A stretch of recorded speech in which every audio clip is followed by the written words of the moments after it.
What's going on, guys? Chiz Critta.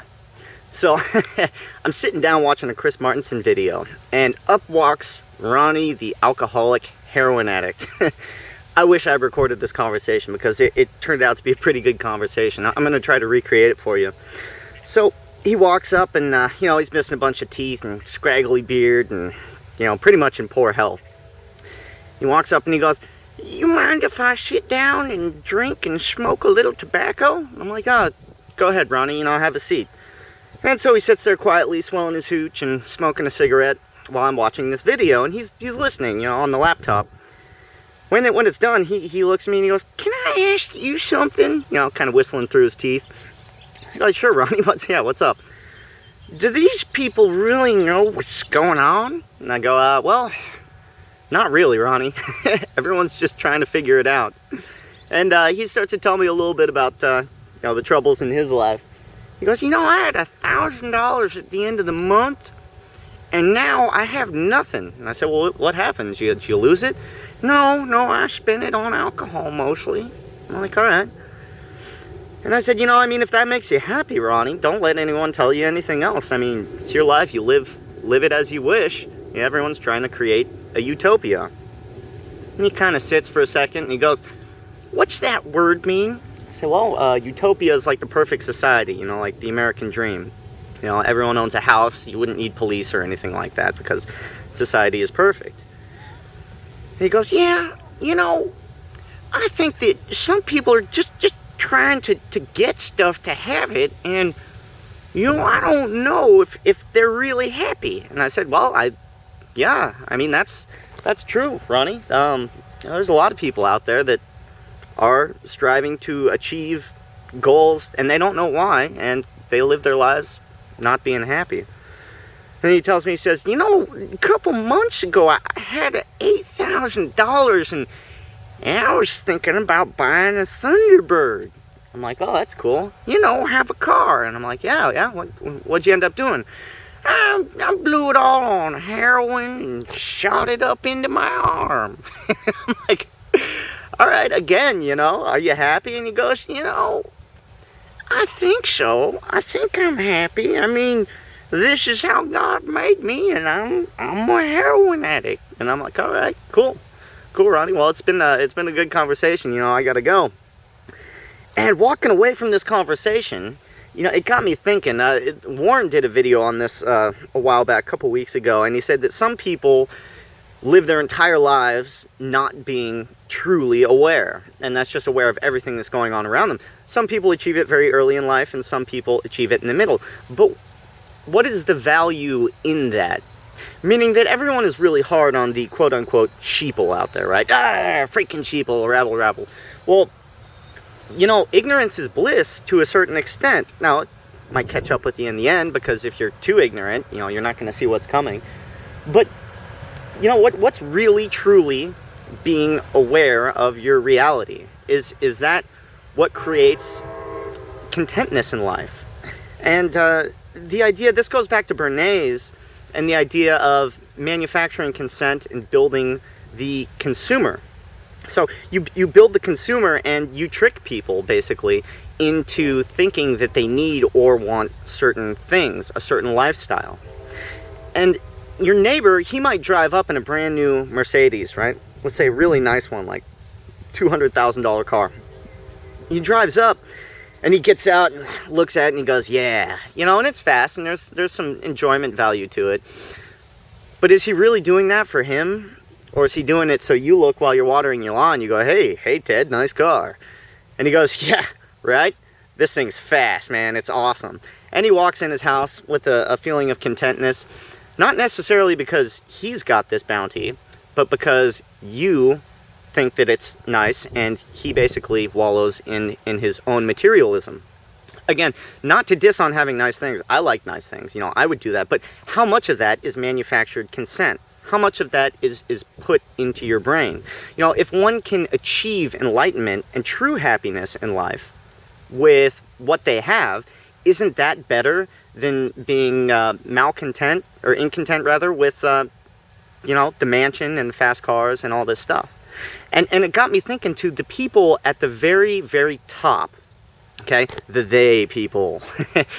They, I don't believe, are ever content because they always want more, right? More power, more money, more, up until the day that they die.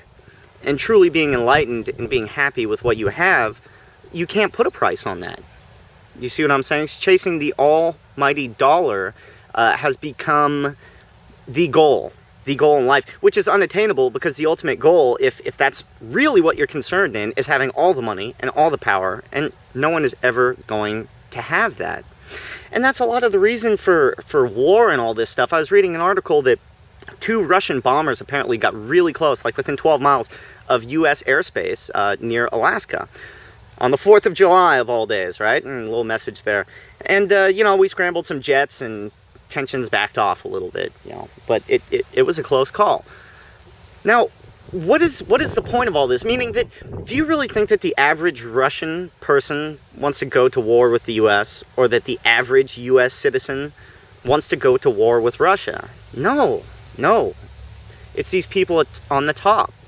You know, the average person really wants to be left alone. I mean, that's what I want. I truly just want people to stay out of my life, and I'm happy. I'm a happy guy. And this conversation that I had with Corey, actually right before, you know, the drunken heroin addict Ronnie walked up, and he said, you know, I can see that recently, since you moved out of your apartment, that you're happier. You seem like a happier guy. And I said, yeah. And the thing is, I didn't know why I was in a bad mood. I mean, I deleted my channel on a whim. You know, I had like 4,500 subscribers, and I'm just like, F it, I'm done. And now that I'm out of my apartment and doing the urban camping thing, if you don't know, it's truly a better place for me. Mentally, I'm sharper. Physically, I'm doing better. And I'm just happier in general. And so, words of wisdom from Ronnie, the heroin addict. You know, and it's just like a life lesson right there that I learned. And the other thing is, I'm running into people all over the place, because I'm out on foot. I'm walking like 10 miles a day. And I just see everything. I get to take in the world versus being cooped up in an apartment. And just having people on all sides, like Corey was saying, it's just, you don't realize what's affecting your life necessarily, the negative energy, the inputs, until you make a certain change. And you know, that buying the bigger car, the better house, it may be cool, and I agree that not having money at all can put undue stress on your life. But that the ultimate goal in life, I think, is to live the day out. Do you know what I mean? Living each moment as it is. And if Ronnie the heroin addict can be happy, swilling hooch, smoking cigarettes, and shooting up heroin all day long, God bless him, dude. I'm not going to judge on that. You know what I mean? But it's the evil jackasses on top, you know, that want to fly bombers in somewhere, fly predator drones, you know, and bomb villages, and a lot of times hit innocent targets. These people are the ones that are never going to be content until every last person on the planet is completely enslaved, until they have all the money and all the power. And why do we submit to the rule of these people?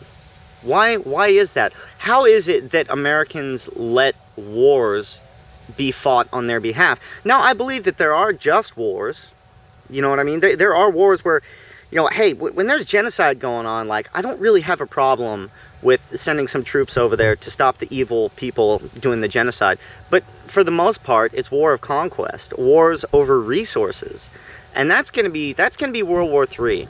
Is going to be the war for resources, because they're going to become scarce in the near future. And you know, it bugs me because, you know, Ronnie, another thing he says, you know, when I was reading something and they said that if we all just shared the food, that everything would be fine. And I'm like, yeah. I mean, once again, enlightening words. I mean, it's such a simple concept, right? It's like, oh, well, that's ridiculous. And yeah, it is, but Ronnie the heroin addict got it. Yeah. I mean, it's never going to happen because that's not what we do as a species. But yes, Ronnie, if we all just shared the food, everything would be fine. But I think they're recognizing the the situation for what it is, recognizing life for what it is, and being honest with yourself. Why are you doing what you're doing in your everyday life? Question everything. And is it working towards a happier you, a more fulfilling life? Or are you doing it for someone else? Are you doing it because of manufactured consent? All right, I'm all over the place in this video. Sorry, guys, but just some thoughts. Adios.